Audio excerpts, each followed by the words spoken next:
Everyone means well, but nobody's talking to each other, and those gaps can work against you. Trajan Wealth's family office brings wealth management, tax strategy, and estate planning together, not as separate conversations, but as one coordinated system built around your life, your goals, and the people who matter most. Ours is a true family office, not one that refers you out because it's convenient.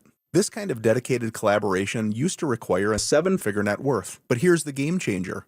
Trajan kicked that door open. Trajan advisors are fiduciaries, always obligated, always honored to act in your best interest. Unlock your Trajan family office at TrajanWealth.com or call 1-855-TRAJAN-1.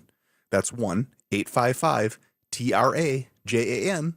Advisory services through Trajan Wealth, LLC, an SEC registered investment advisor. Other services through Trajan Estate and Trajan Tax. If you've been injured in an auto accident, Dr. Joseph Ramos is both a doctor and a lawyer, combining legal and medical expertise. He can help. Ramos Law, the official injury law firm partner of the Denver Broncos. RamosLaw.com. Skip this year's front porch roofing circus and bring in the local professionals. Visit us at DenverRoofPros.com. No matter if it hails, rains, or snows, nobody knows your roof like the Denver Roof Pros. Hey, it's Zach here. If you're working on your home this summer, lock in a low-interest loan with 5280 Exteriors, as low as 6.99% for 15 years. Get those dream windows, siding, or decking project. Visit 5280exteriors.com. The altitude of quality. Well, it's official. My friends have all switched to Pure Talk because I told them they could save a bunch of money on a super reliable high-speed network with unlimited data. And because they're my friends, they trust me. As for the rest of you, well, Pure Talk understands that even though you might like me, you're not just going to take my word for it, nor should you. For that reason, and for a very limited time, Pure Talk is offering any of their plans for just $15 a month for the first 3 months, including their top-tier unlimited plan that normally sells for $65 a month. Think of it like a test drive, a super simple way to save $150 while you kick the tires on Pure Talk's blazing fast network, and a fine way to see for yourself why I switched from big wireless, along with a few 100,000 of my closest friends. Dial pound 250, say Mike Rowe, and be connected to Pure Talk's friendly U.S. customer service team. Again, dial pound 250, say Mike Rowe, and let the savings begin. Hi, Dan Cicchini, Done Right Home Improvements. For an 8% scheduling incentive and a special financing rate of 0% APR with 72 equal monthly payments, go to drhi.com. Kitchens, baths, counters, and floors, finished basements, windows, and doors. You have our word, we'll treat you right at Done Right. Brought to you by Common Spirit Health. Hospitals, clinics, and caregivers, all connected to advanced healthcare with human kindness in Colorado, Kansas, and Utah. Common Spirit Health. Human kindness lives here. KKFN and KKFN HD1 Longmont, Denver. Powered by Regen RX. It's The Drive with Zach By and Philip Lindsay. Welcome to Denver Sports Tonight. Taking a look at the biggest stories in Denver sports. From your online home for the best opinions and information on the Broncos, Nuggets, Avalanche, Rockies, and more. DenverSports.com.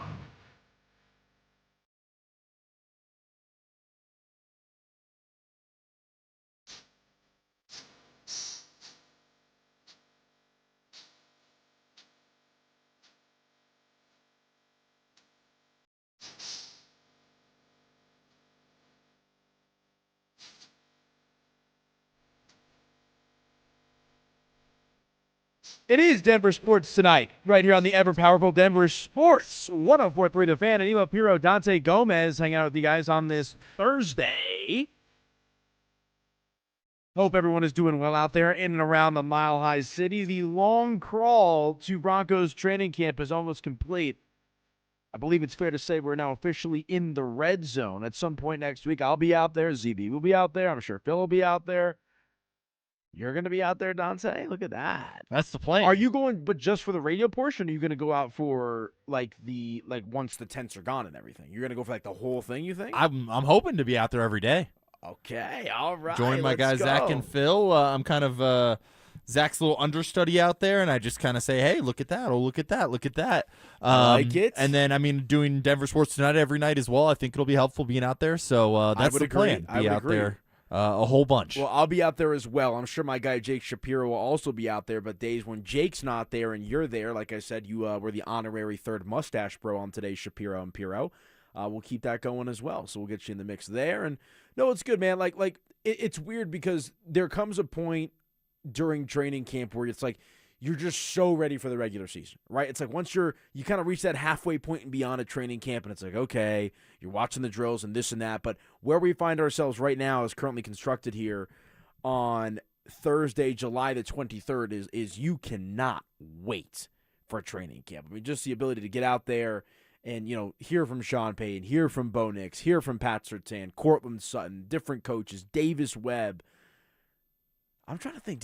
I think Davis Webb spoke one time at OTAs, if I remember correctly, or maybe it was mandatory minicamp, like one of the two. Like, we really have not heard from Davis Webb. And remember, he was not offensive coordinator last year. It was Joe Lombardi. So during coordinator day, like, we weren't getting Davis Webb. We were getting Vance Joseph. We were getting, of course, Sean Payton, Darren Rizzi, and Vance Joseph as well. So this will be our first time to really kind of get some Davis Webb action in our life, which is interesting, Dante, because he, outside of Jalen Waddle, is probably arguably the biggest storyline around the Broncos this offseason is, of course, the promotion of play calling, the promotion of offensive coordinator for Davis Webb, which in turn comes with the ability to call plays for this offense. Like, we haven't really heard from Jalen Waddle a ton, but we've talked to him, I think, a couple of times, right? The introductory phone call he did, and then once at, I want to say, OTAs. But it feels like, for as much as we've talked about Davis Webb, we haven't heard from him a whole lot. That'll change starting next week. Oh, absolutely. And I'm excited to hear his philosophy on offense,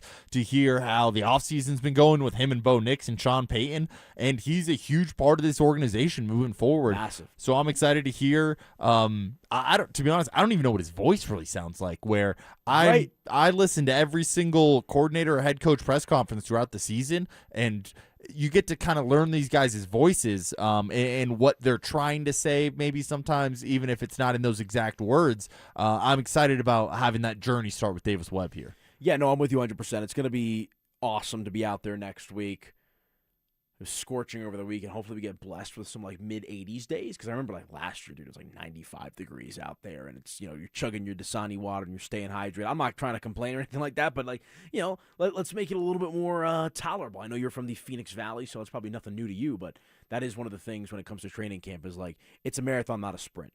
Right, I feel like sometimes you get out there the first couple of days, and even the fan base, especially when they get out there, to watch these practices for free, if you get your ticket and all that kind of stuff. I'm not saying the energy tapers off, but the longer into the process you go, you see, a lot of heat. And I know it's supposed to be shaded this year and all that kind of stuff, but just a reminder for fans out there is just because it's all going to start next week doesn't mean it's going to. It's not like Christmas Day, right? Where you wait for Christmas Day, you open up your gifts, you have your dinner, and then it's December 26th, and away we go.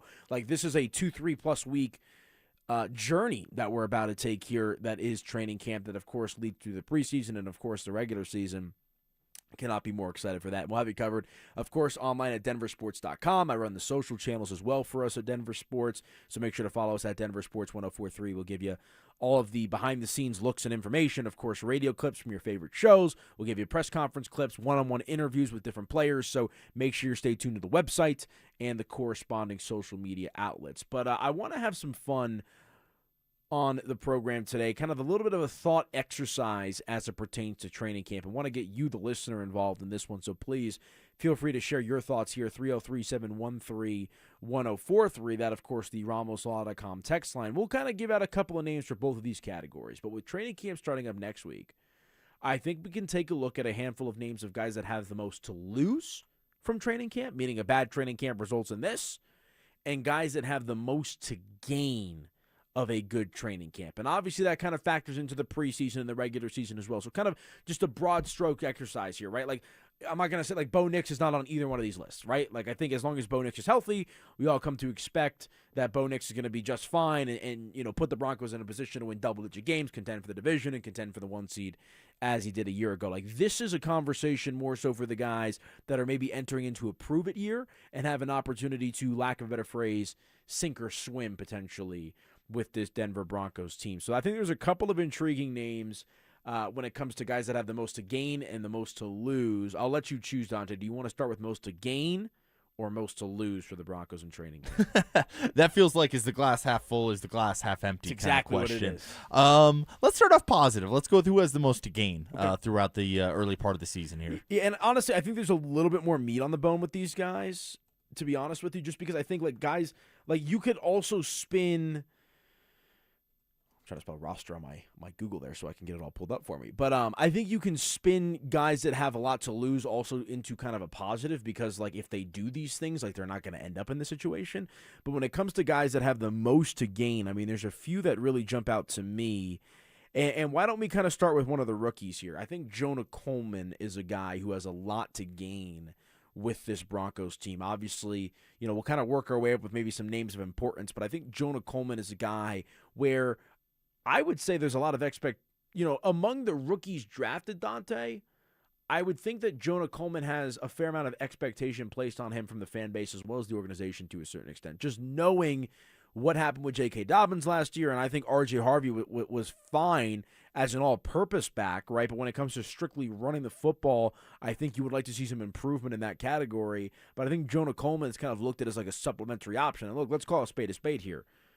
J.K. Dobbins has not one time played a fully healthy regular season in his NFL career. So history tells us J.K. Dobbins at some point or another in this upcoming season will miss a game here, a game there, or an extended period of time. It felt like Denver didn't really have a backup plan beyond R.J. Harvey, right? You had a little Tyler Bidet, a little Jaleel McLaughlin, right? But it didn't really get you anything. Now, if J.K. Dobbins were to go down, of course, you still have R.J. Harvey, but you have, for lack of a better phrase, an insurance policy in Jonah Coleman. And if Jonah Coleman takes, the most of his opportunities and makes the most of his opportunities in training camp and in preseason, this is a guy who I can see really kind of growing into a role legitimately on game day any given Sunday for the Denver Broncos throughout the course of the regular season. Yeah, definitely. And I think he's going to be a big part of this offense. We saw it even 2 years ago. Sean Payton loves subbing in all those running backs. We saw Tyler Bidet getting carries in a way that we don't really normally see third-string running backs getting carries like that. So even if Coleman ends up being RB3 on this team, I think there's still going to be a role for him. And the only reason I'll disagree with you a little bit in terms of what he has to gain is because it feels a little dependent on what ends up happening with J.K. Dobbins and his injury. So I think that, yes, he can set himself up as much as possible, but if J.K. Dobbins stays healthy all season, I think Jonah Coleman will most likely end up being that third running back and kind of that Tyler Bidet role we saw 2 years ago. Well, you say if and dependent. Two big question marks next to both of those words, right? And again, like I would love when J.K. Dobbins was healthy last year, he's one of the best running backs in the NFL, as has been the case in his time in Baltimore and the Chargers at times, where when J.K. is on and feeling himself and everything that kind of comes with that, I mean, he looks like one of the best natural runners in the NFL. And again, like history tells us he's going to miss a couple of games. Now, I think best case scenarios, if he has to miss some games, is more of like a precaution.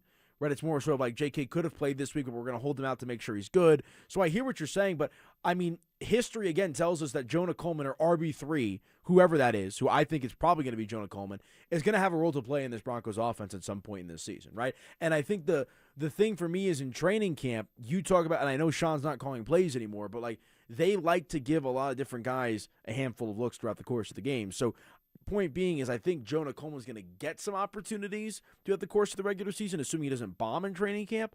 But a positive training camp, I think, sets him up for more opportunity out of the gate in his rookie season. Absolutely. And if he can step in as a rookie and pass guys like Jaleel McLaughlin or Tyler Bidet in that role, I think that's really going to set him up to step into that role if/when J.K. Dobbins ends up going down.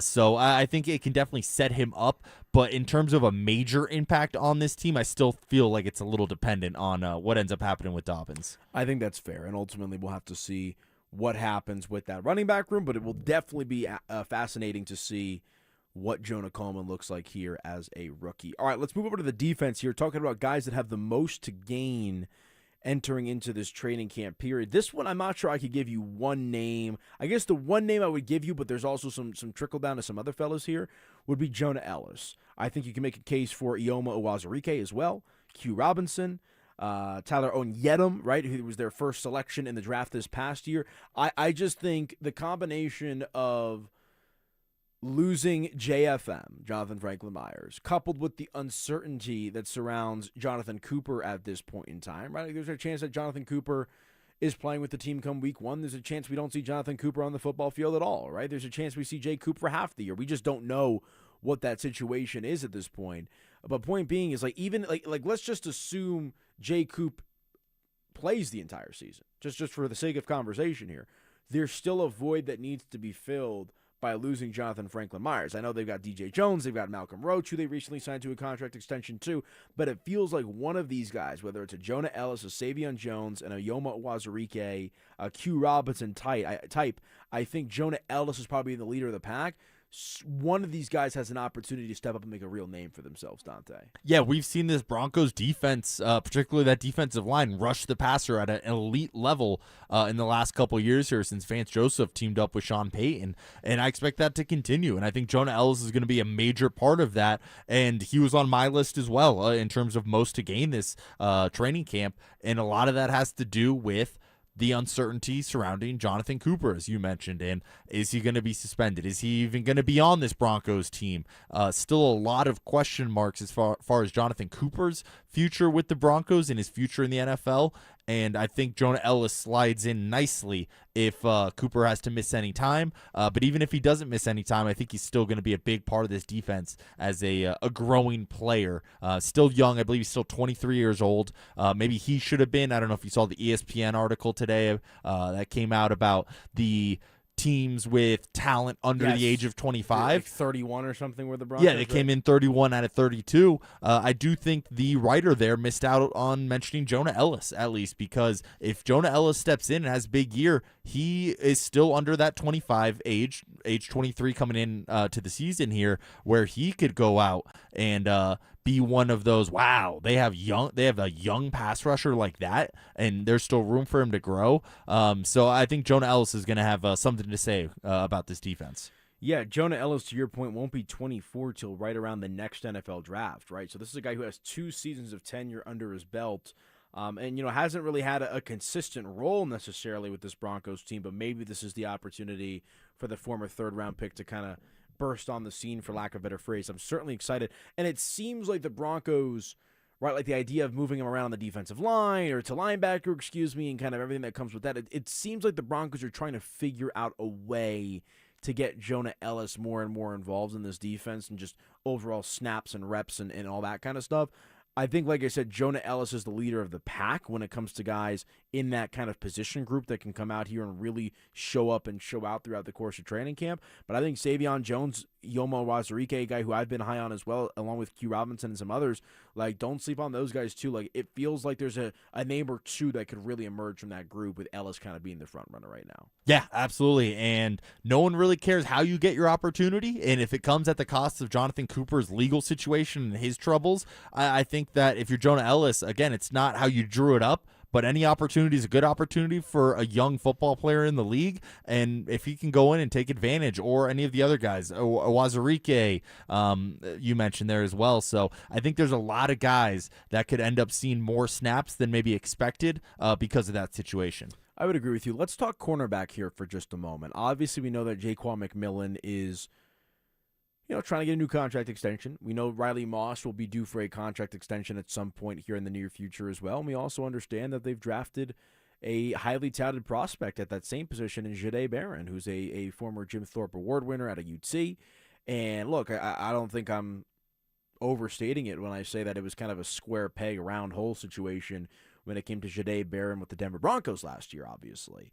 But I actually think Riley Moss has a lot to gain, as does Jaquan McMillan. And honestly, all three of these guys have a lot to gain, because the difference between Jahdae Barron and the other two is, I think Jahdae, from the Broncos' perspective, is going to get some benefit of the doubt, right? Like, there has to be some sort of concerted effort to make this work with Jahdae Barron, not just because of his skill set, which we know is there, but also because of where you drafted him. Knowing you used a premium pick on a premium position that was not necessarily a position of need, knowing you had Riley Moss and Jaquan McMillan, I think they're going to try to do their best to get get Jahdae Barron involved in this defense as much as possible. But when it comes for guys that have the most to gain, I mean, I think, like I said, Jaquan McMillan playing for a new contract might not pay dividends immediately in the regular season, but also Riley Moss. Like, Riley Moss is a guy that I'm fascinated. I told you about this earlier. and this is me just pure speculation, tinfoil hat, going back to what I was saying about Jahdae Barron, knowing Jaquan McMillan's still here too. Outside of that, they're relatively thin, I would say, at the cornerback position.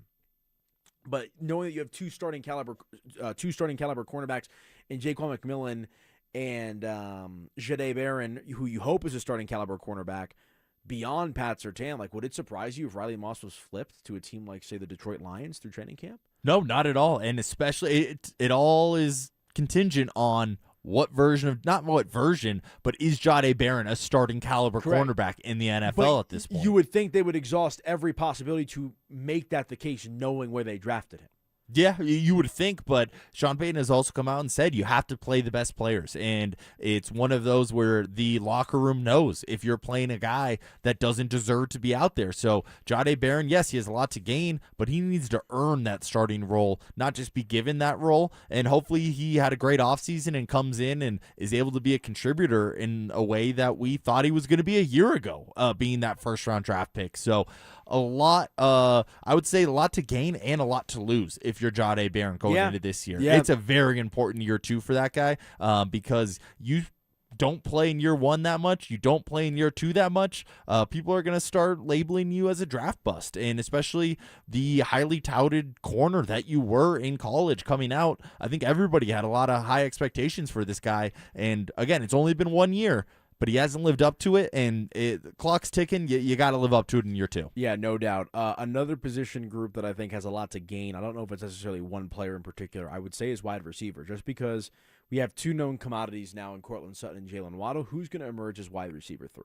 Is it going to be Troy Franklin? Is it going to be Pat Bryant? Is it going to be Marvin Mims? And I think Marvin Mims and Troy Franklin in particular find themselves in a little bit of a different situation than Pat Bryant. I think Troy has shown some flashes here or there. I think early in the year, last year in particular, he was highly effective and then kind of faded as the season went along. Pat Bryant's a second-year player, so I think you're still kind of developing him. And Marvin Mims, right, looking for that contract, still hasn't gotten it. It's a big year for Marvin Mims. So I would say one of those three has an opportunity in training camp, Dante, to really kind of solidify themselves as the de facto number 3 wide receiver in this Broncos offense. Yeah, I think it's going to be hopefully whoever steps up is able to contribute in a major way. I think it's going to be Troy Franklin. I just think that he has the size, the speed to take a defense, the top off the defense, and he is a matchup nightmare, especially if you're talking about putting a third corner on him, because Jalen Waddle and Courtland Sutton are going to be wide receivers 1 and 2. I think Franklin's going to eat in a similar way that we saw early last year, where he's somewhat of an unknown going into the year. He goes for 700 yards, and it tapered off towards the end of the season.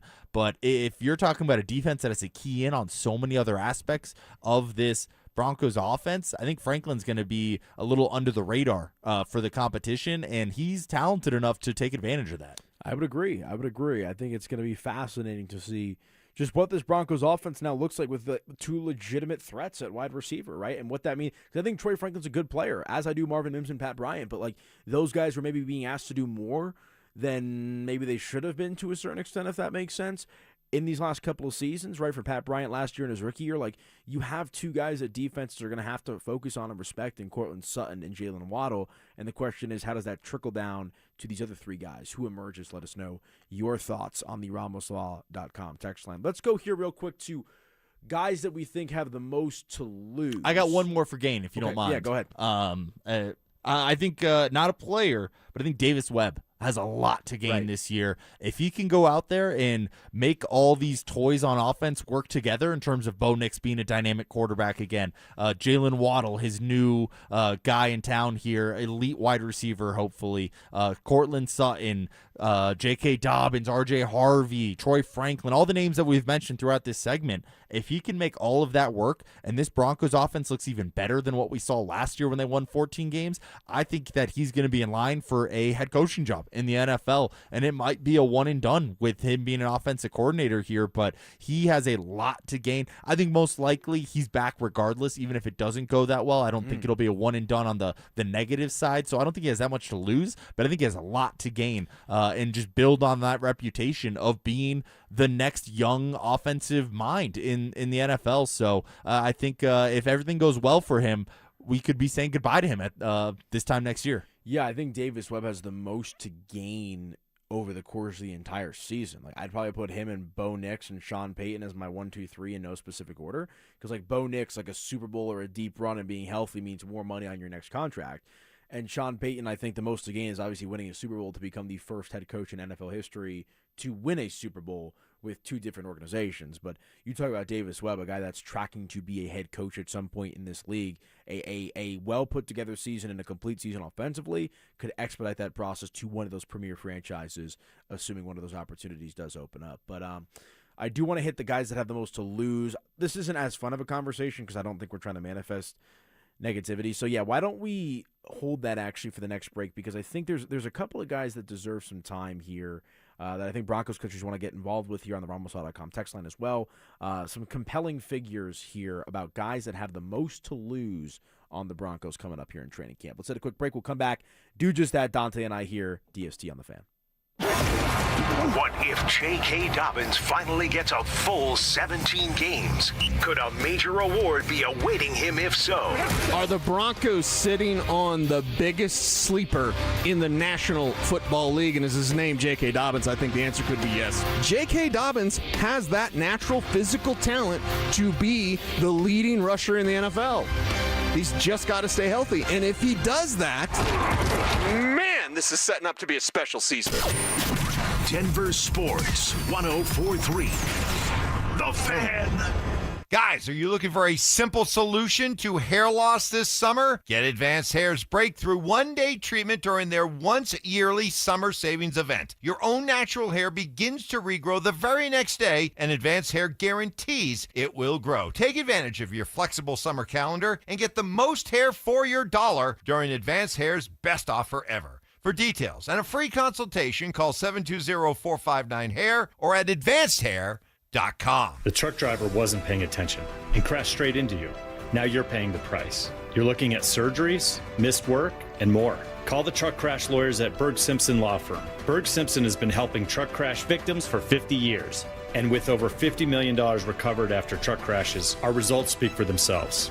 Call our team today and let us fight for every dollar you deserve. If you've been injured, call Berg Simpson for free now at 303-790-2525. BergSimpson.com. Good lawyers changing lives.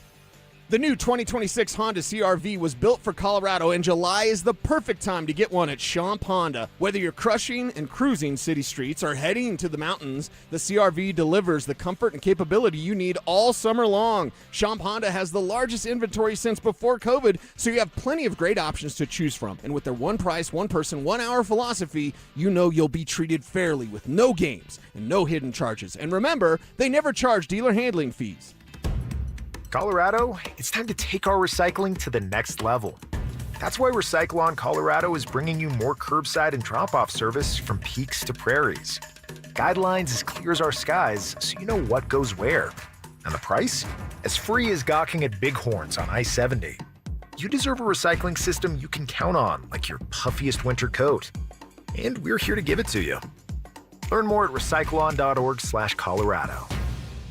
Philip Lindsay here. Summer is about hikes, golf, family adventures, and more. But if degenerative joints or old high school sports injuries are slowing you down, Regen RX can help you out with that. Get 50% off your first shockwave therapy treatment in July. This non-invasive treatment helps stimulate healing and reduce chronic pain with no surgery and no downtime. Plus, ask about their stem cell or PRP options. Book your free consultation today. Give them a call at 303-630-9770 or visit them online at regenrx.co. Again, that's regenrx.co. Walk into the back office of most small businesses and you'll see an old DVR humming on a shelf and a camera over the register the owner isn't even sure is recording. They got that like 10 years ago, and the company that installed it doesn't pick up. Vantage can repair or replace all of it. Cameras that read a face in the dark. Access control, network, intercom, AV. One company, one number. Invest in real security for your business or property. Call Vantage at 720-366-7759 or visit business.vssicolorado.com today. Tune in to Mile High Money My biggest goal is education. I come from a family of educators, and I want you to know the who, the what, the why, the when, the how. Helping you achieve your ideal retirement. The risk that you're taking, does that equal the return that you should be getting? And a lot of times the answer is no. Tune in to Mile High Money with Adam Moeller, Saturdays at 8 a.m. right here on Denver Sports 104.3 The Fan. Hi, I'm Donnie, owner of Fitness Gallery, where we believe there's nothing more important than your health. We've just celebrated our 27th year in business. Thank you for your continued support. Hey, Broncos country, I'm Terrell Davis. That's why I made the smart move to invest in fitness equipment with Fitness Gallery. It's a game changer. Work out on your schedule from the privacy of your own home. At Fitness Gallery, we have the nation's lowest prices on the highest quality products that stand the test of time. Imagine this, no more wasting time in traffic, no more crowded gyms. Hey guys, it's Mark Schlereth. I just made one of the best decisions of my life. I got rid of my glasses. I went to Cutarelli Vision and had refractive lens exchange, RLE. I wore glasses for distance vision, but I got to that inevitable point in life where I was always needing those reading glasses just to do about anything, and half the time I couldn't find them. Seeing menus, texting, reading my computer, or studying film, it was a struggle. But now I see the world perfectly, near and far, without any glasses, thanks to Cutarelli Vision RLE, the perfect permanent solution to spending your good active years not needing reading glasses. And here's the cherry on top. You'll never develop a cataract. Dr. Cutarelli is Colorado's most experienced with over 90,000 vision correction procedures. You can trust him to know if it's the right time for you and RLE. Schedule your free Zoom consultation at coloradorle.com. Cutarelli Vision RLE, no readers, glasses, or contacts, or cataracts. coloradorle.com. It's Denver Sports Tonight on Denver Sports Station 104.3 The Fan.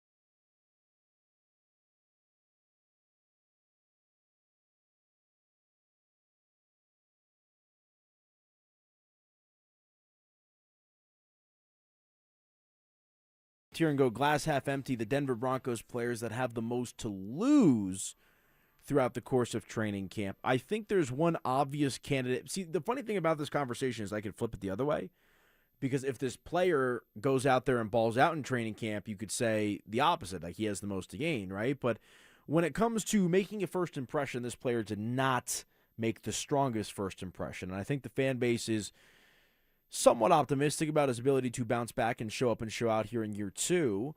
But a poor training camp, a poor preseason if he plays, and a poor regular season could mark the end of his tenure here in the Mile High City, and that is tight end Evan Ingram, who I think outside of Dre Greenlaw was the most disappointing free agent signing, right? Hufanga, Ingram, Greenlaw. I mean, Greenlaw, I was standing 2 feet away from Dre Greenlaw at his end-of-season press conference where he talks about learning the playbook was like speaking Spanish.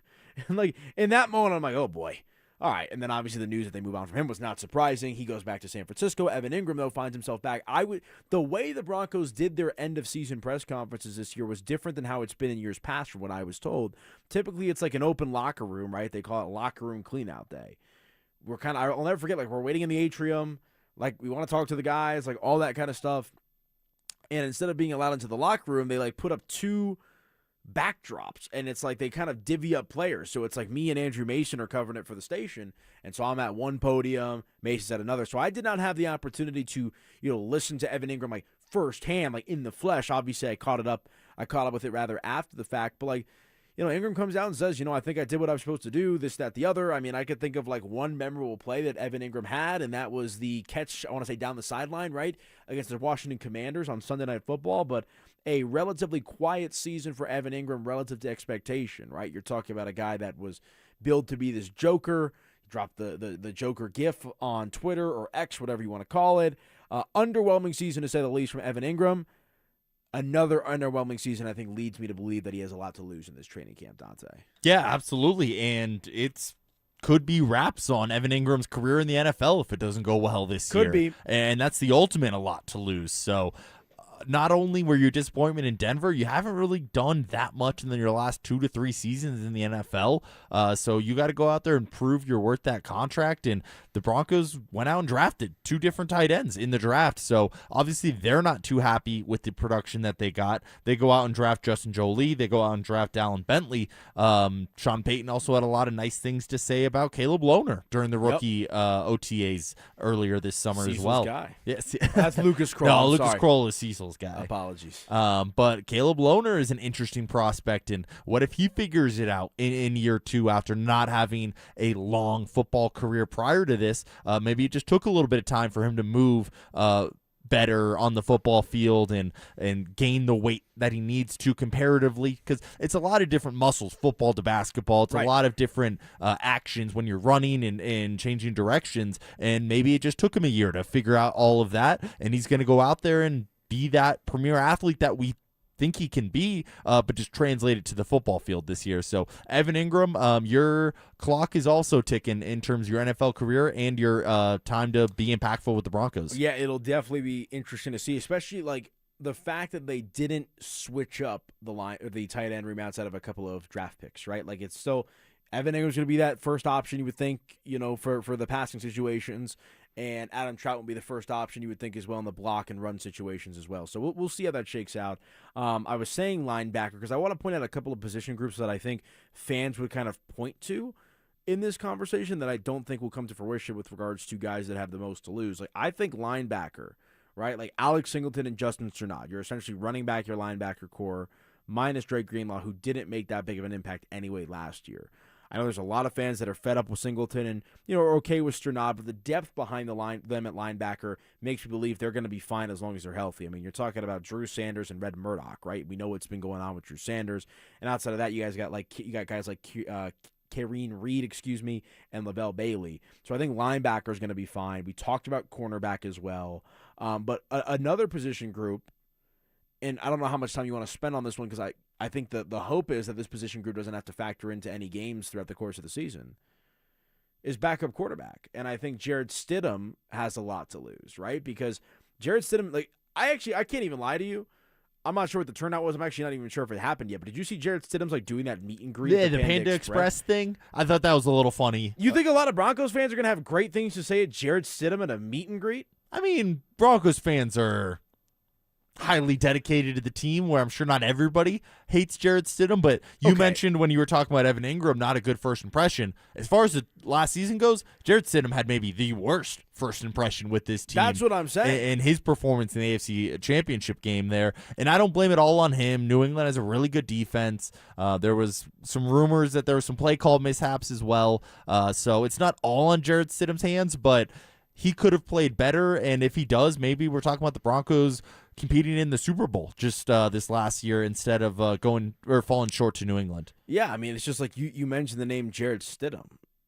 I would think it's mostly frustrating and negative thoughts that flood to the minds of Broncos country's, fandom and heads. But yeah, the reason we have Jared Stidham on this list, or rather in this conversation, is because you got Sam Ehlinger right behind him, right? And Ehlinger had an opportunity, I think it was with the Colts right after Daniel Jones went down. I think it was the Colts. Make the jump and to they an went active with Phillip roster. Rivers. Right, yeah, exactly. And ultimately he ends up wanting to stay in Denver and kind of floats between the practice squad and the active roster. So if Sam Ehlinger goes out there and balls out, there's a chance that Jared Stidham's time in Denver could come to a close, Dante. I don't predict Sam Ehlinger to go out and ball out Well, necessarily. you think you could throw a football farther than Sam Ehlinger? I never said further. I said better. So more accurately? Yes. I got a pretty good right arm. I would love to see that. I would also love to see that. I've been begging Phil to try to set me up because he played, I believe, with Ehlinger in Indianapolis. So they have somewhat of a relationship, and I've been begging Phil one of these days out at training camp. Give me the opportunity. With that, though, the problem is Ehlinger has nothing to gain from that. You have everything to gain. Ehlinger has, I'm not saying he has a lot to lose either, but it's God forbid if you're Sam Ehlinger and you do beat him, that's going to make him look terrible. That is fair. That is fair. It has so to probably be like a post-playing thing, or like when he's like in the UFL or the XFL or something like that. we can figure out the details later. Or honestly, he doesn't even have to throw. Maybe I just go out there and throw, and then from the eye test, you can say like, "Ooh, that was pretty good." Okay. I don't know. We'll figure it out. But Ellinger to me is not a complete quarterback. He kind of reminds me a little bit of a right-handed Tim Tebow, where he's a good athlete. He's not in a negative way. I'm going to go with the positive route on it, but he's a good athlete. He can run the ball. He's a big, strong guy. It's hard to bring him down in the run game, and he doesn't necessarily have the best arm. He's capable, but definitely not an elite NFL arm by any means. So I still think Jarrett Stidham has him there, but maybe they look at other guys like Joe Flacco, the way Cincinnati did a year ago. The midday show was talking about Jimmy Garoppolo is out there. Maybe he's an option for this team. So I definitely think backup quarterback is unsettled at this point with Denver, and I hope it's unsettled at least. I don't think you can go in I don't think you can on July 23rd here say Jarrett Stidham is going to be the backup quarterback for the Broncos all season. I'd like to see a little bit of a competition there. Yeah, I think there will be one. I definitely think there will be one between Jarrett Stidham and Sam Ellinger. So we'll see how that shakes out. Any other position groups or names that come to mind about guys that have the most to lose this training camp, Dante? I had RJ Harvey written down as well. I think not he's going to lose his role in the – maybe not role in the offense, but he's not going to lose his ability to play for the Broncos on offense, but he might lose his opportunity to be the down-in, down-out running back if J.K. Dobbins were to go down. And we talked about Jonah Coleman in the first segment here. Maybe Jonah Coleman sneaks up and takes that running back 2 position in terms of the between the tackles runner. I still think there's going to be a role for Harvey. He's just so dangerous catching the ball out of the backfield. He can run pretty out wide pretty well, but in between the tackles, he struggled last year when he was called upon to do so once J.K. Dobbins went down. And I don't think R.J. Harvey, being drafted where he was, wants to be known as, oh, I'm the third down back, or, oh, I'm good at catching the ball out of the backfield. I'm sure he wants to be a complete running back, and you got to go out there and prove it to me in this training camp, or I might be giving that job to Jonah Coleman. Fair point. Fair point. Let us know your thoughts here on the RambleSaw.com text line, 303-713-1043. Excuse me. Who do you think has the most to gain and the most to lose on the Broncos when it comes to training camp? Do you agree or disagree with some of these names? And feel free to chime in. We'll let you know how we feel, and love to hear that opinion from you, the texter, as well. All right, let's hit our final break. Wow, this one's flown by today, as it always does here on Denver Sports Tonight. When we come back, a little Rockies baseball in the mix. To trade or not to trade Hunter Goodman? Dante and I break it down next. They're back. Our free limited edition Training Camp 2026 t-shirts. We have 4 drops this year at various international hot tubs locations across the metro starting July 24th. Limit 1 per person while supplies last. For more details and to find the location nearest you, head to DenverSports.com/shirt. On BritBox, there is a place where stories twist like cobblestone roads, grand manners hide secrets, and stakes are higher than seaside cliffs. Find places worth getting lost in on BritBox. Watch a new series like The Other Bennett Sister from the world of Jane Austen and A Woman of Substance starring Golden Globe winner Brenda Blethyn. If you want to get away, you're in the right place. Stream the best of British TV on BritBox. Free trial at BritBox.com. Are you having trouble hearing? Hearing loss can devastate the quality of your life. Now, there's an affordable fix for you or your loved one. Rated the best hearing aids of 2026 by Forbes Health, Audion Hearing has the highest quality hearing aids at the lowest prices, starting at just $98 a pair. I actually like them better than my old $5,000 hearing aid. I could not believe how my hearing and life have changed. Join over 1 million happy customers by going to audionhearing.com. That's AUDIEN hearing.com. This summer, there are 250 reasons to join T-Mobile. Girls trip? Booked. And switching to T-Mobile helped make it happen. With Experience Beyond, switch and get $100 back. Plus, $650 in value in built-in plan benefits. That's $750 in your first year, guaranteed. And honestly, that $100 back, I'm putting it towards the zip line. Now that's how you do summer. Exactly. Best switch I ever made. This is just one reason to join T-Mobile this summer. There are 250 reasons. Find yours. Savings based on the value of benefits included with Experience Beyond, like entertainment and 1 year of AAA Classic and Dash Pass on us. Benefits may require activation. See plan for details. Get $100 via virtual prepaid MasterCard with eligible ported, no cash access, and expires in 6 months. Issued by Sunrise Banks, N.A. member FDIC. Allow 8 weeks. Is your financial advisor offering you up to a 25% upfront bonus? And are they promising you up to 9% growth per year, all for your retirement income? If not, then you need to come to Trajan Wealth. Hi, I'm Jeff Jr., founder of Trajan Wealth. And if you plan to retire within the next 10 years, don't wait only to find out it's too late. I've seen hardworking folks like you retire only to be required to go back to work, all because their advisor told them guarantees like these were too good to be true. They aren't. That's up to $25,000 upfront or up to $9,000 per year on $100,000, guaranteed for retirement income. Don't keep working when you're supposed to be retired, and don't let any financial advisor tell you it's too good to be true. Unlock your Trajan family office at TrajanWealth.com or call 1-855-TRAJAN-1. That's 1-855-TRAJAN-1. Annuity guarantees are based on the claims paying ability of the issuing insurance company. DBA in most states has Trajan Wealth Insurance Solutions. Don't worry, Dan. I have full coverage. Did you know that full coverage probably doesn't mean what most people thinks it means? Full coverage is generally just for your car. And if you don't have other coverages to protect you in the case you get hit by somebody else, well, then you're just straight up gambling that the bad driver that hits you has good insurance, and you don't want to do that. 15% of the drivers out there don't have any insurance at all. Others only have the minimum, when for pennies on the dollar, you can have the coverage that protects you in case somebody else smacks into you. Medical payments coverage. I saw a lady come into the office the other day, $25,000 in med pay coverage. Absolutely what you want. It was only $31 for the entire 6 months of the policy. It was another $100 or so for the UIM coverage she needed. She had over $100,000 in coverage there. You definitely want to have that. You protect other drivers if you hit them. You also need to protect yourself in case they hit you. Any questions at all, just call us.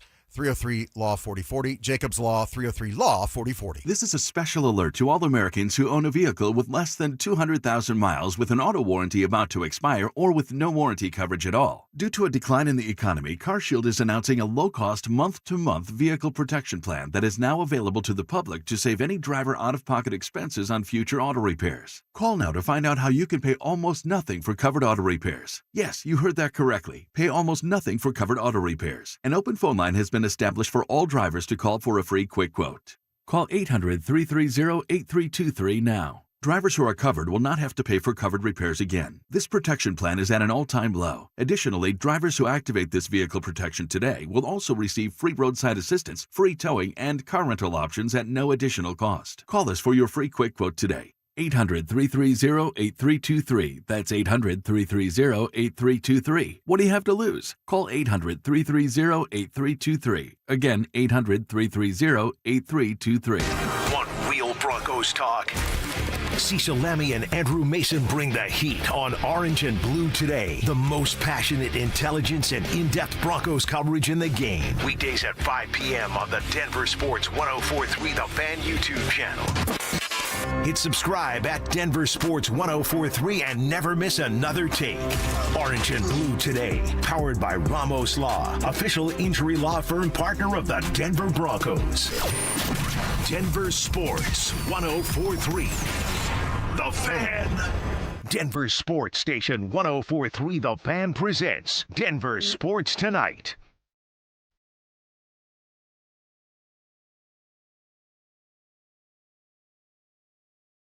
Final segment here on Denver Sports Tonight. Anila Piro alongside with Dante Gomez. Hope everyone is doing well out there. Let's talk a little Rockies baseball to get you guys on your way.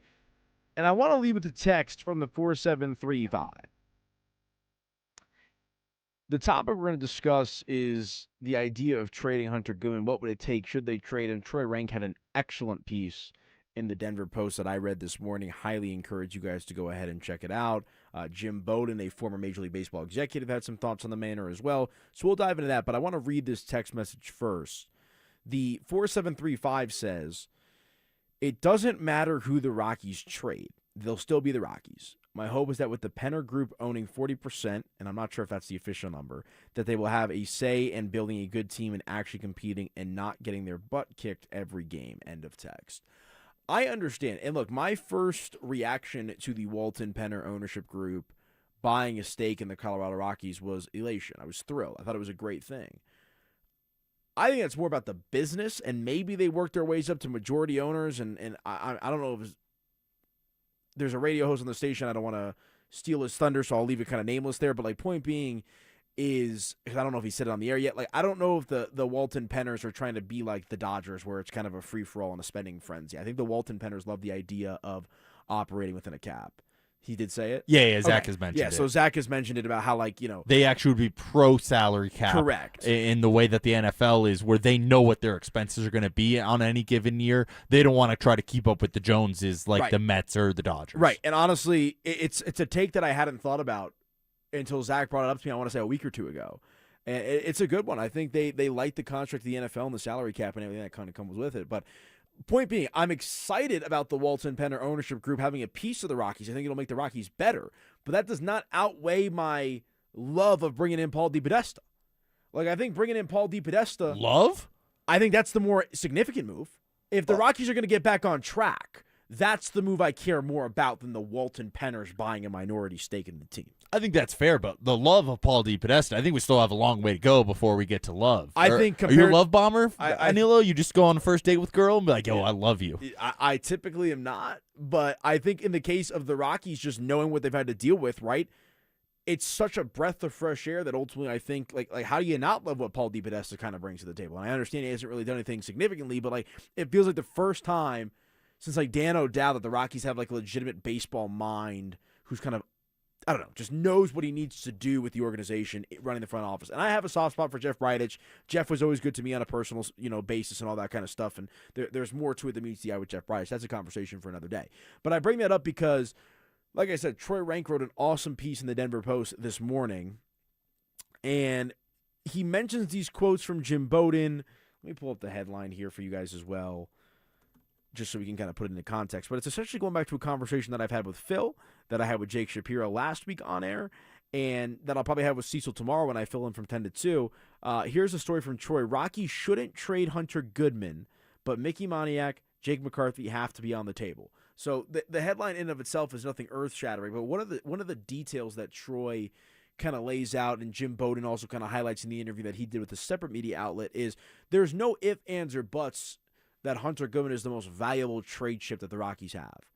But I was kind of on the fence, for a while there. Like, do you trade him? Do you keep him? I firmly have shifted over to the side of you keep Hunter Goodman. He's 26 years old, 30-plus home runs, catching position in a position that has been devoid of just hitting in general, not even power. Like, it seems like gone are the days of just any sort of offensive production from your catcher on a consistent basis from team to team.